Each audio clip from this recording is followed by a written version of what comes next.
Setting up the floor is a requirement for the SeatOn application to run.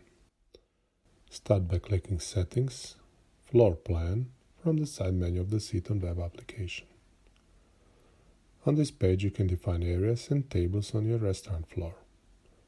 Floor consists of one or several areas, and each area can consist of one or several tables. So let's start with defining an area. In order to create an area, click the Add Area button. A dialog appears where you have to enter area name and select Area Sign from the drop-down menu. Area sign is a letter which will be used in naming the tables contained in the area. You can also change the color of the area, so the names of the tables in this area will be shown in the chosen color. Finally, you can mark the area as a VIP area by clicking on the VIP area checkbox. Add area by clicking on the Save Area button. You can also define multiple areas. Each area you add will then be presented as a separate tab on the screen.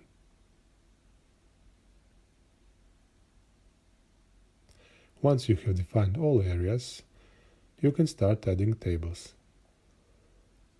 Add tables by selecting an area to which you want to add table, and then clicking on the buttons on the right side of the screen. There are buttons with predefined table sizes, for example 2 seats, 4 seats, or 6 seats. However, you can also define table with arbitrary size by clicking on the Add Custom Table button. A dialog will open where you can enter table size up to 99 seats.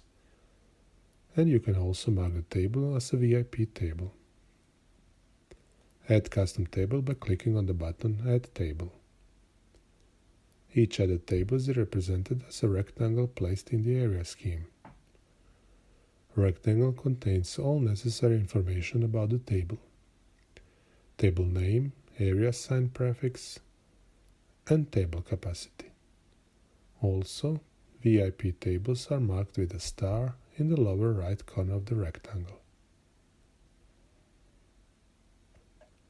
Editing or deleting tables is possible by clicking on the icons in the upper right corner of the rectangle. If you try to delete a table, you will be asked to confirm the action. When editing a table, a dialog will open up where you can edit table name or mark it as a VIP table. You can also mark a table as disabled for all reservations. A table marked as disabled will be unavailable for making any reservations. Moreover, you can mark the table as disabled, but only for online reservations. A table marked as such will be unavailable for making any online reservations by clients. However, employees will be allowed to create reservations on this table using SeatOn Web or SeatOn Clover application. After making some of tables unavailable or disabled, your floor plan might look like something like this. Information about tables contained in the area is also shown in the Area Table Status panel in the lower right corner of the screen. And this concludes setting up your floor. You are now ready to use the application.